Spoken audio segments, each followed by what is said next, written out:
Muy buenas tardes, amigos. Este es el programa Diálogos del Montonero. Bueno, hace algunas semanas, algunos días, ha estado presente en el debate una reflexión. Los peruanos no hemos celebrado el bicentenario como corresponde. Un país que cumple 200 años de independencia y de fundación republicana, como se dice, tiene que tirar la casa por la ventana. No estoy hablando en términos económicos, sino en términos de movilización cultural, de movilización histórica, cuando celebra su bicentenario. Pero el gobierno de Pedro Castillo y la izquierda en el poder, al parecer, hicieron todo lo posible para que el bicentenario no se convirtiera en una gran celebración nacional. Bueno, esto tiene que ver evidentemente con esta idea, con este proyecto de la República Plurinacional en base a los pueblos originarios, que cuestiona 5 siglos de encuentros culturales, 5 siglos de mestizaje en el Perú y pretende refundar la República sobre una entelequia que solo existe en los libros escritos con lenguaje occidental, porque la idea de un pueblo originario es una entelequia. Todo lo que existe, todo lo que contemplamos en el mundo andino es mestizo, desde la vestimenta hasta la propia gramática del quechua. Entonces estamos ante una entelequia y estos señores nos quitaron el momento, esta gran festividad nacional. Por eso el gobierno y los historiadores señalan que debemos celebrar el bicentenario en el 2024, la fecha de la batalla de Ayacucho, de la batalla de Junín, celebrar esta efemérides en esta fecha. Bueno, pero hay algo que también ha llamado nuestra atención con respecto a estas reflexiones. Hemos conocido el nacimiento de un programa de televisión a través de la señal digital que se llama Generación del Bicentenario. Y averiguando las cosas, algunos de ellos los conocemos, pero averiguando las cosas nos hemos enterado que todos son jóvenes menores de 30 años.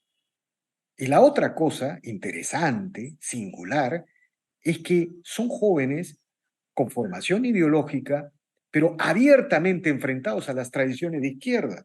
¿Qué revela esto?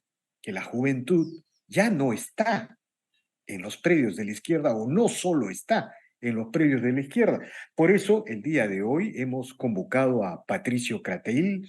Él es conductor de este programa que se llama Generación del Bicentenario, y a Santiago Carranza, director del Reporte, un nuevo medio de comunicación también digital que ha surgido. Buenas tardes, gracias por aceptar este diálogo, amigos. Buenas. Muchas gracias por la invitación, Víctor Andrés. Un gusto estar aquí. Muchas gracias por la invitación, la verdad, un gusto. Bueno, mi primera pregunta es, a ver, han decidido, bueno, antes una cuestión de orden. El programa Generación del Bicentenario se transmite qué días y a qué hora. Los domingos a las 7 p.m. a través de la señal de canalb.p y a las 8 p.m. los domingos a través del YouTube De del acuerdo, Reporte Perú. de acuerdo. Bueno, estamos notificados, pero entonces va mi primera pregunta, Santiago. ¿Por qué han decidido el nombre del Bicentenario? Lo de generación lo dejo al final, ¿ya? Porque también merece una reflexión. Pero ¿por qué lo de Bicentenario? Tenemos que marcar el momento histórico que estamos viviendo, ¿no? Y ese es el del Bicentenario, ¿no? También el canal que nos ha acogido y que nos brinda la oportunidad de salir al aire es Canal B, Canal del Bicentenario, ¿no? Entonces, un programa juvenil en el canal del Bicentenario, tomando, ¿no? Este concepto que creó la izquierda en los días de las marchas de Merino, que es la generación Bicentenario, nos parecía interesante para remarcar que nosotros tenemos otra posición y de hecho lo hicimos también con una visión, por decirlo, cachosa, ¿no? Patricio, no sé tú qué tienes. Claro, yo añadiría a eso que, bueno, estamos un poco en la batalla de las ideas, ¿no? Y las palabras finalmente categorizan las cosas y los momentos y las personas. Entonces, bicentenario se había entendido mucho como un, como un revoltoso de izquierda. Nosotros queremos más bien darles lo que creemos que realmente es, ¿no? Que es una persona como nosotros, una nueva generación que de alguna forma quiere lo mejor para su país, ¿no? Pero no está tirando bombas lacrimógenas ni haciendo revuelos en las calles por cosas que no tienen sentido, ¿no? Entonces Ahora, creo que por ahí va. ahora, bien interesante lo que tú señalas, este tema de la guerra de ideas, ¿no?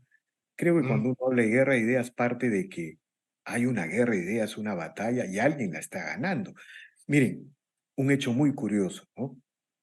En vez de celebrar el bicentenario, en vez de que el Ministerio de Cultura haga películas, bueno, si ustedes quieren, sobre San Martín, Bolívar, José Faustino Sánchez Carrión, sobre Luna Pizarro, ¿no es cierto? O algunos próceres de la independencia, como correspondería a un bicentenario. El claro. Ministerio de Cultura se ha dedicado a promover películas de los profetas marxistas, de la religión marxista, porque el marxismo es una religión. Díez Canseco, Hugo Blanco, en fin. ¿Ustedes reconocen que estamos en una guerra cultural y que la estamos perdiendo? No sé, Santiago. O sea, solamente, o sea, estamos en una guerra cultural completamente perdida si es que cogemos el caso del Ministerio de Cultura, porque ya podemos hablar de una captura institucional del ministerio, ¿no? Es una vergüenza que se estén editando películas de Velasco, de Mariate y de Hugo Blanco, de Javier Herot, y no haya ni una sola, como dices, de San Martín, etcétera, ¿no? Es como, se ha vuelto como el Ministerio de Cultura, como una ONG para hacer películas de lo que estos señores quieren y no tienen ni la más mínima intención de brindarle una pluralidad. Y además, no solamente eso, sino también una agencia de empleo, ¿no? Porque le dedican una cantidad de dinero exorbitante a las traducciones de películas que a mí en verdad me hace creer que la fiscalía debería comenzar a investigar estos concursos públicos, ¿no? Porque yo creo que ya se puede comenzar a hablar de una captura institucional bastante fuerte en el caso de ese ministerio. Patricio, tu aproximación. Sí, con el tema de la guerra cultural, yo creo que lo que ha pasado es que por mucho tiempo la derecha ha interpretado que la guerra es simplemente económica. Y cuando ya la izquierda ha comenzado de alguna forma a reagruparse o a reinventarse en estas facetas más culturales, que no solamente es en el tema de, digamos, de hacer películas revisionistas de la historia marxista, sino también hay cosas como el feminismo o como ciertos grupos LGTB.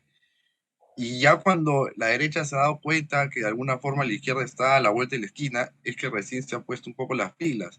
Entonces, hemos entrado en una guerra, creo yo, un poco tarde, y creo que es por eso que le estamos perdiendo, pero no creo que le estemos perdiendo por falta de capacidad.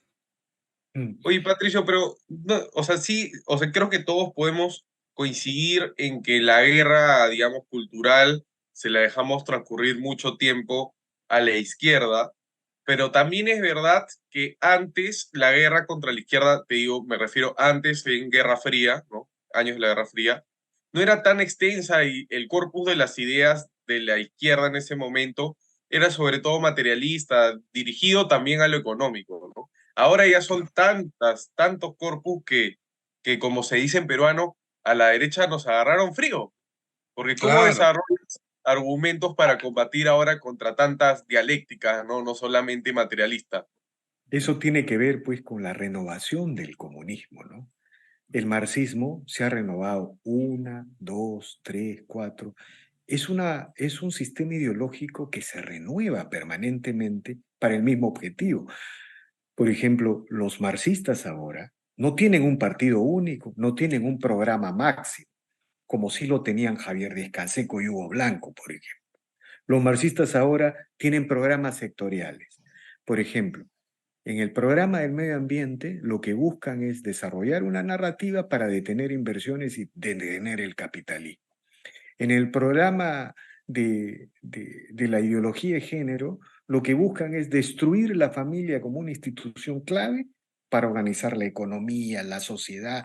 En fin, tienen una serie de relatos. El problema es que la izquierda ha perdido casi 5 décadas. Perdón, la claro. derecha y la derecha mundial ha perdido décadas, casi todo el siglo XX.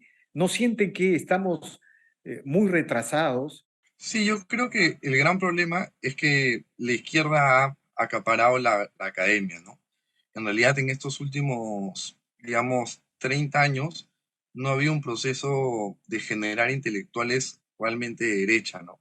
Se han generado grandes profesionales en ingeniería, en economía, grandes empresarios, pero intelectuales en ámbitos como antropología, sociología, psicología, incluso en la misma filosofía. La cantidad, sobre todo la cantidad de intelectuales que se ha producido, ha sido muy baja y yo creo que ahí había una no se ha podido hacer esa guerra de ideas, ¿no? Porque finalmente las ideas son lo que de alguna forma van a marcar el camino también de la política, ¿no?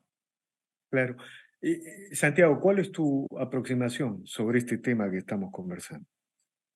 A ver, yo creo que hay un tema generacional en el Perú, ¿no? En lo que respecta a la formación de cuadros de derecha. Yo creo que desde hace bastante tiempo se abandonó espacios como la academia, es verdad. Yo estudié una carrera y en una facultad de corte progresista, ¿no? Y dentro de toda mi promoción solamente dos pensábamos diferentes, el pensamiento era único.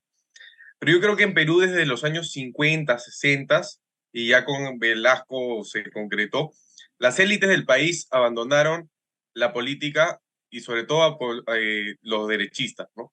Comenzó a surgir las ideas más fuertes de hacer empresa, después de Velasco fue una necesidad hacerlo también, y se fueron despoblando ciertas instituciones eh, que son las que Gramsci te dice que son las que te hacen la guerra cultural. Entonces, la élite abandonó la academia, las Fuerzas Armadas, los medios, etcétera, etcétera. Y esto se dejó un espacio en política, el que deja espacios de poder sabe que los pierde automáticamente, ¿no? Por tomar el empresariado o por forjar un empresariado mucho más fuerte del que había a mediados del siglo pasado en el Perú. Entonces eso ha llevado a que haya una orfandad intelectual y haya digamos, una orfandad en general de formación de cuadros de derecha. Yo creo que el último momento, digamos, intelectual de la derecha peruana fue con Mario Vargas Llosa y de Soto, ¿no? Después ya no hemos visto mayores lecturas o replanteamientos de las lecturas que cada uno tiene sobre la sociedad. Y eso me lleva a decir que también no es fácil formarse como joven de derecha en el Perú, porque hay muy pocos referentes, hay mucho columnismo, todos escribimos columnas todo el día, pero no escribimos algo largo. Ujú.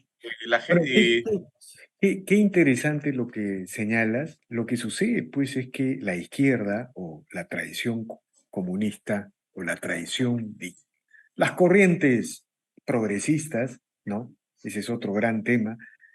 Se han, o sea, han disuelto sus partidos y han formado una multitud de ONGs, plataformas, portales, que a través de diversos mecanismos, ahora sobre todo a través de las redes, controlan los sentidos comunes de la gente, ¿no? Por ejemplo, miren, el señor Castillo aprueba 3 decretos laborales que buscan desarrollar la confrontación de clases entre empresarios y trabajadores. Todo eso lo sabemos nosotros. El señor Castillo pierde el poder, pero el Congreso no es capaz de derogarlos. ¿Por qué? Porque temen ser acusados como proempresariales, como si ser proempresario fuese un problema para la libertad. En realidad, ser proempresario es la única garantía para la libertad. En Estados Unidos sucede todo lo contrario. Trump baja los impuestos de 30 a 20 contra la opinión de los demócratas que piden aumento de impuestos. Llega Biden y Biden no se atreve a levantar los impuestos. Esa es la gran diferencia, los sentidos comunes, y eso tiene que ver mucho el trabajo cultural. Ahora, yo quiero preguntarles algo. ¿Cómo ven en estos momentos el país? ¿No? Digamos, ¿lo ven en términos pesimistas? ¿Lo ven como un vaso medio lleno? Acabamos de salir de un gobierno casi comunista. ¿Nos estamos salvando de algo o ven que las cosas son tan negativas como a veces presenta el progresismo? No sé, Patricio. Sí, yo creo que estamos en un mejor momento, ¿no? Definitivamente. Creo también que como ya lo presentamos en nuestro primer programa, la caviarada está perdiendo lugar político, ¿no? Y creo que eso es algo que tiene que aprovechar bastante la derecha, ¿no? O sea, como dices, hemos salido de un gobierno comunista y estamos ganando, digamos, más terreno dentro de los aparatos del Estado. Y también creo que las calles ya no representan lo mismo para la izquierda como representaban antes, ¿no? Creo que ha perdido credibilidad popular la izquierda. Y creo que en general el contexto es medianamente favorable para la derecha ahora, pero tiene que de alguna forma acentuar, digamos, esos factores, ¿no? Porque si no, también las cosas se le pueden ir de las manos. Santiago. Yo creo que estamos en un momento de transición, pero esta es una transición en las estructuras del poder político que me preocupa más que en otros momentos de la historia del Perú. Yo creo que es evidente que entre el Velascato y Fujimori, un momento político izquierdista, izquierdoso, ¿no? Con sindicatos, con una normalización y casi se produce una estatización de la banca en un gobierno democrático. Tuviste también un gobierno estatista al 100% con personas como exministros como Tantalián que querían estatizarlo todo, ¿no? Del Velascato. Y cuando la estructura de poder izquierdista cae y Fujimori la reemplaza, ¿no? Había todo un corpus de políticas públicas e ideas que transitaban en la derecha mundial, ¿no? Que es lo que la izquierda llamó el neoliberalismo, que se aplicaron de mayor o mejor medida con diferentes opiniones, pero se aplicó en el Perú como en una ola, ¿no? Había gente mucho más formada, etcétera. Luego de este momento de Fujimori vino el momento del crecimiento económico, del boom económico. Y luego yo creo que a partir del gobierno de Ollanta se va instaurando de una forma más fuerte lo que yo llamo la República Caviar. Esta República Caviar está siendo de corto alcance. eh, Tienen, digamos, sostenes de sus argumentos tan vacíos que todo se está cayendo. El momento de autoritarismo que tuvieron con Vizcarra No, ya está cayendo. claro, Pero el problema que veo, y con esto termino la reflexión, es que la derecha actual no tiene el corpus de ideas, no ha desarrollado la renovación en políticas públicas ni en liderazgos como para instaurar, digamos, una nueva república liberal de verdad o una república o una o- visión o- conservadora de la sociedad, sino que es bastante más pobre de lo que era hace 30 años. efectivamente. Mira, hay un tema que es dramático, ¿no? O sea, si la derecha peruana, y hablo de en general en todos, ¿ah? Tuvieran una idea qué significa el capitalismo, entendería el momento que vivimos. El Perú en los últimos 30 años ha venido teniendo una revolución capitalista. Eso es incuestionable, sin un Estado eficiente, en fin, como dicen los especialistas. Pero lo que no se entiende porque no hay ideología y no hay cultura es que todo capitalismo produce el anticapitalismo, por una razón muy sencilla. Al elevar la riqueza, también eleva las diferencias. El capitalismo reduce pobreza y eso es lo que ha pasado en el Perú. Pero generalmente cuando no hay un Estado eficiente, hay unos que crecen a velocidad de crucero, llegan al primer mundo muy rápidamente y hay otros que van más despacio. Ya no son pobres. Son esos momentos los que producen las revoluciones. Así fue la Revolución Francesa, la de Estados Unidos, en fin, en todo momento. No son los pobres los que hacen las revoluciones, sino los emergentes que no se enganchan en el crecimiento capitalista. Eso no entiende la derecha peruana, si no, la derecha peruana estaría unida. No entiende la amenaza, el sentimiento antisistema que se está generando en el país. No tienen esa impresión, por ejemplo, cuando uno ve lo que pasa en Puno. No sé, Patricio. Sí, o sea, definitivamente hay un alejamiento de ciertos sectores del Perú, ¿no? Por ejemplo, eso que me indicas de Puno, es increíble, pues, cómo no puede haber las infraestructuras que acá tenemos, no pueden haber en ciertos lugares. O sea, la gente se muere de frío, literalmente, o le da una gripe y no tiene una botica a kilómetros, ¿no? Definitivamente tienen que haber políticas públicas, sí tiene que haber un gasto público para poder llegar ahí, pero un gasto público bien efectuado, ¿no? El gran problema yo creo que en el Perú ha sido también los gobiernos regionales, ¿no? Había así un problema enorme porque la plata entraba, pero se lo quedaban los políticos. Había el canon minero, pero nuevamente los políticos hacían lo que querían, o construían una estatua, o simplemente se quedaban con ello, ¿no? Entonces, el tema es que el sistema capitalista produce riqueza y siempre va a producirla, pero depende también del Estado ver cómo es que utilizas esa riqueza que te está produciendo el privado para poder efectuarla en los lugares donde se necesitan, ¿no? Porque efectivamente si hay lugares donde se necesita que el Estado intervenga al generar carreteras, hospitales, colegios, ¿no? Pero el gran problema nuevamente termina siendo las manos de los políticos, que muchas veces entra la plata y se lo quedan. Eso es bien interesante, Patricio, porque parece que cuando se instaura el momento capitalista y comenzamos a crecer así, la bonanza obnubiló completamente a nuestros políticos y decidieron emprender, yo creo que desde el año 2000, casi todas, podría decir, reformas políticas han sido negativas. La primera más importante, la descentralización, es un desastre, ¿no? Ahora, ¿cómo recentralizar? Tiene que ser un gobierno muy duro, ¿no? Con una campaña muy amplia. Luego viene García, que hizo un gobierno un poco más decente, pero redujo los sueldos del sector público de una manera atroz, ¿no? Alejando a los jóvenes valores de querer trabajar en el Estado.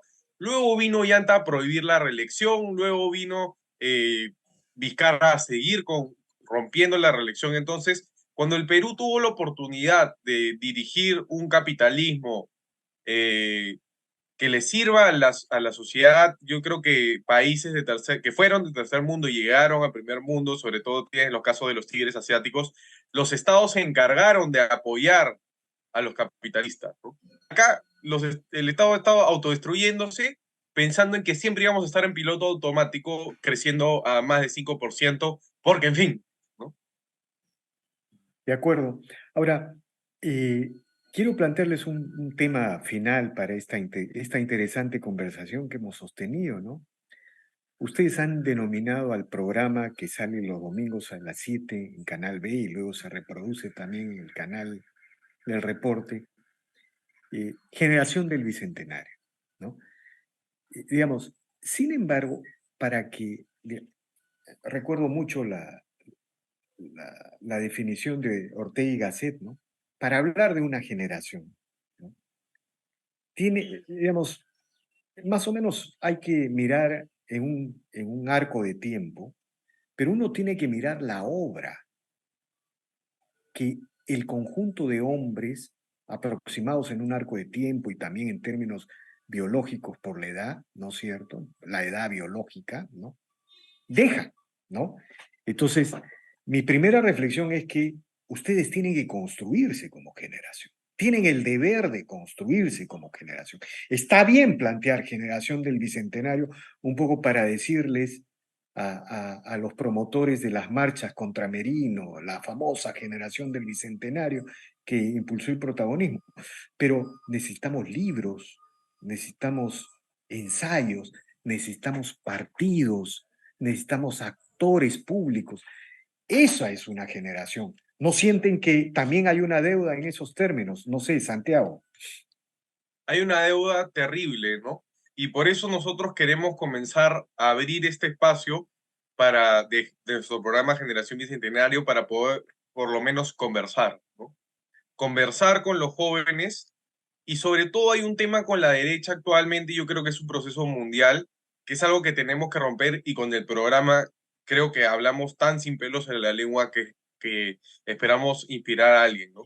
Que hay muchos jóvenes que son de derecha, pero como la izquierda ha creado un sistema narrativo en el que persistentemente tenemos culpa de decir lo que pensamos, no lo hacemos. Entonces yo creo que el capítulo de este domingo, para los que quieren saber lo que es una derecha culposa, va a estar bien interesante, ¿no? El capítulo de este domingo lo hemos titulado El cuco de la ultraderecha, los fachos y la DBA, ¿no? Y vamos a desmitificar un poco Muy bien. esa narrativa.